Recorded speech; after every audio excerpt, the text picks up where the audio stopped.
Malaysians' favourite foods such as Nasi Lemak, Nasi Ayam and also curry puffs are now being introduced in Japan by a native of Johor. According to the Executive Director of Restoran Masak Corporate Limited, Jason Wong, he was initially a little worried about introducing Malaysian cuisine in the country due to the differences in their tastes.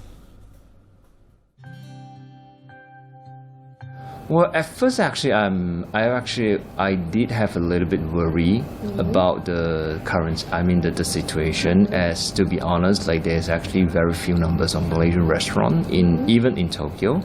So, and more of it, like Malaysian dishes is mostly preserved as spicy. But out of my surprise, the customer base actually has been evenly split into Japanese, Malaysians, and even foreigners. Oh, okay. Yeah, so I would like to say the feedback actually is quite positive, and they actually embraced our cuisine as well. Jason, who is also a graduate of Tunku Abdul Rahman University's accounting department, said this when interviewed by a Bernama TV crew recently at Restoran Masak located in the city of Chiyoda in Tokyo, Japan. Immediately after completing his studies, the desire to learn the language and also know the culture of other countries led him to explore Japan 11 years ago. His deep interest in the field of cooking since childhood prompted him to open Restoran Masak in 2020. This is after he worked as a tour operator for 8 years in Japan. There's actually the idea of the whole Masak thing comes around as well. It's like Masak is a term is that, cooking it's a cooking game during your childhood, right? So I used to play a lot of Masak. Yes, when I was a kid with my mom, helping them around, in the kitchen.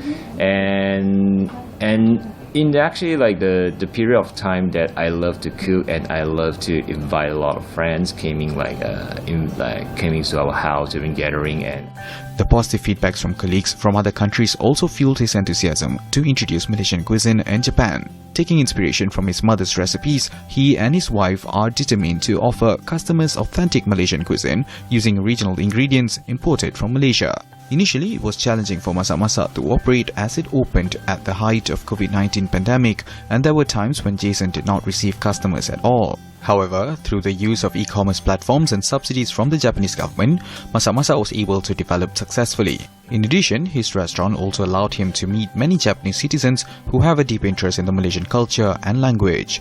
Opening this shop is not only like meeting a lot of different customers, and you're actually meeting a lot of different people that are actually interested in your country. So the Japanese people's desire to know more about Malaysian culture is developing rapidly compared with 10 years ago. Follow the second series of this report to learn more about beauty products produced in Japan using ingredients from Malaysia.